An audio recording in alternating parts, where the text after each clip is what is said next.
Warning signs. They're everywhere for a reason. Do not enter. Danger. Steep cliff. No swimming. They're not suggestions. They're not there to ruin your fun. They're there because someone, at some point, probably died, proving why that sign was necessary. But for some tourists, those signs are just an obstacle on the way to the perfect vacation photo. These are the stories of arrogant travelers who saw the warnings, heard the advice, and thought, "Nah, I know better."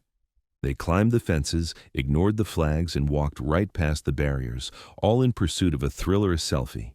But nature doesn't care about your Instagram feed, and for these tourists, their arrogance had the ultimate price.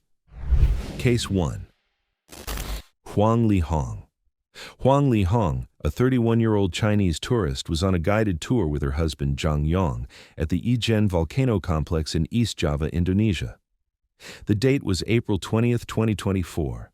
They were there to witness the famous blue fire, a natural phenomenon of burning sulfuric gas, and to see the sunrise over the stunning, toxic crater lake. The dream was to capture the perfect otherworldly photo.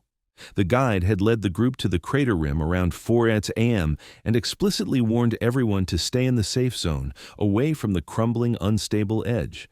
But Huang wanted a more dramatic shot. She saw a dead tree right on the edge of the abyss and decided that was her spot. She walked away from the safe area, ignoring the guide's pleas to come back. She posed for a photo, then another. As her husband was taking the picture, she stepped backward. Her long skirt caught on something. She tripped, lost her balance, and tumbled over the edge. She fell approximately 75 meters, 245 feet, into the volcanic crater. It took the rescue team 2 hours to retrieve her body. She had suffered severe traumatic injuries and a broken leg. Her death was a major news story in Indonesia and China, prompting tourism officials to once again urge visitors to obey safety regulations and listen to their guides. The irony is that her quest for a beautiful picture led to a horrific death, a permanent stain on a place of natural wonder. Her final photo was of her own demise. Case 2. Oliver Park. Oliver Park was a 51-year-old German tourist visiting the world-famous archaeological site of Machu Picchu in Peru. On June 29, 2016, he was exploring the ancient Incan citadel, a place known for its breathtaking views and perilous drops. The dream was to get a unique photo at one of the most iconic locations on Earth. Park was near a viewpoint overlooking a deep ravine. The area was clearly marked with warning signs and a safety barrier, explicitly forbidding visitors from crossing. Park ignored them all. He wanted a spring photo, a photo of himself jumping in midair with the stunning landscape behind him. He asked another tourist to take his picture. He crossed the barrier, walked to the very edge of the cliff, and leaped into the air. "Look, I'm flying!" he reportedly shouted. But when he landed, he lost his balance. He stumbled and plunged into the abyss, falling about 130 feet, 40 meters. Rescue workers found his body in the ravine the next day. His death became a symbol of the growing problem of selfie tourism, where visitors take extreme risks for the sake of a photo. Authorities at Machu Picchu were forced to tighten security and remind tourists that the ancient stone paths are uneven and the drops are deadly. The irony is that in his attempt to capture a moment of joyful flight, he sealed his own fatal descent. Case 3. The Red Flag Swimmer. In August 2024, an unnamed 77-year-old British man was on holiday on the coast of Cullera in the province of Valencia, Spain. He was at the Playa del Raco, a popular beach. The dream was a refreshing swim in the Mediterranean, but the conditions were dangerous. A red flag was flying, which officially forbids swimming due to strong currents and rough seas. Lifeguards and beach officials had made it clear that the water was too rough for anyone to enter. Despite the obvious warnings, the flag, the signs, the churning water, the man decided he knew better. He walked past the warnings and went into the sea. He was immediately caught in the powerful current. Rescue services were alerted and pulled him from the water, but he was unconscious. Despite prolonged resuscitation efforts on the beach, he was pronounced dead. Local media reported the death as a tragic reminder of the importance of respecting beach warnings. The man's arrogance and refusal to heed clear official safety measures cost him his life. Ignoring a warning sign is one thing, but what happens when you ignore it with your child by your side, or when your entire online identity is built around taking risky photos until one day you take one risk too many? The arrogance only gets worse. Stick around. Case 4. The Phuket Rip Current. In June 2025, a 48-year-old Russian tourist was on vacation in Phuket, Thailand, with his son and family. They were at Karen Beach, a spot notorious for its dangerous rip currents during the monsoon season. The dream was a family day at the beach, but the red flags were flying all along the shore. Lifeguards were actively warning beachgoers not to swim. The man, however, was determined to go in the water, and he took his son with him. According to witnesses, he acted against better judgment. Both father and son were immediately caught in a strong rip current and dragged out to sea. Lifeguards managed to rescue the boy, but by the time they pulled the father from the water, he was unconscious. He was pronounced dead shortly after at the hospital. This incident was one of a series of similar drownings in the area, where tourists consistently ignore red flag warnings. Local authorities and tourism organizations have used these cases in awareness campaigns, begging visitors to take the warnings seriously. The irony here is tragic and infuriating. Not only did his arrogance cost him his own life, but he also endangered the life of his child, all for a swim in a sea that was visibly and officially declared deadly. Case 5. The Yosemite influencers Meenakshi Meenakshi, 30, and her husband Vishnu Viswanath, 29, were Indian travel bloggers living in the United States. They were known for their colorful photos and adventurous spirit. On October 24, 2018, they were at Taft Point in Yosemite National Park, a famous viewpoint with a sheer 800-foot drop.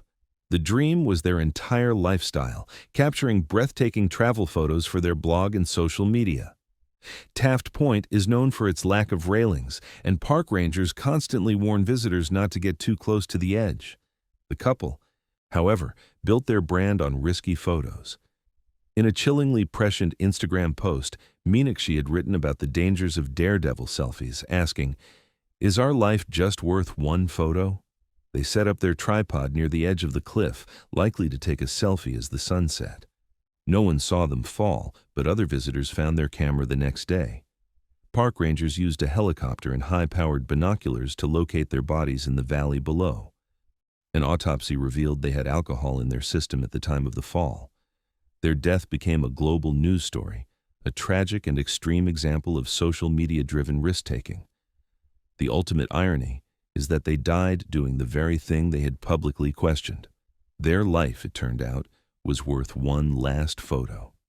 They became a cautionary tale for the very culture of daredevil tourism they had helped to promote. Case 6. The Diamond Bay Selfie. In 2019, a 21-year-old British-English tourist, Madeline Davis, was with friends at Diamond Bay Reserve in Sydney, Australia. It's a coastal cliff area known for its beautiful views and, increasingly, for its selfie-related deaths. The dream was to get the perfect shot for Instagram. The area has safety fences and numerous clear warning signs, telling people not to climb over them due to unstable cliffs. The young woman and her friends ignored the warnings and climbed the barrier to take selfies on the edge. As her friends watched, she lost her balance and fell about 30 meters, 100 feet, onto the rocks or into the sea below. Police and rescue services were called after her friends saw her body in the water. The incident led to extra police patrols and renewed calls from Australian authorities for Instagram tourists to stop ignoring the fences and signs. The irony is that Diamond Bay has become a hotspot for this exact kind of tragedy. The desire for a photo that looks daring and beautiful leads people to ignore the very real danger that the fences are there to prevent. She was another victim of the same arrogant pursuit of social media validation, a death that was as predictable as it was tragic. We've seen influencers and tourists fall to their deaths, all for a photo. But what happens when you survive the fall, only to have the video of your own stupidity go viral? And what about the woman who climbed a fence for a photo, with witnesses watching in disbelief as she fell? The final two cases are coming up. Case 7. The cliff that crumbled. In 2025, an unnamed male tourist was visiting a scenic cliff on Huaying Mountain in China. The cliff was about 130 feet, 40 meters high.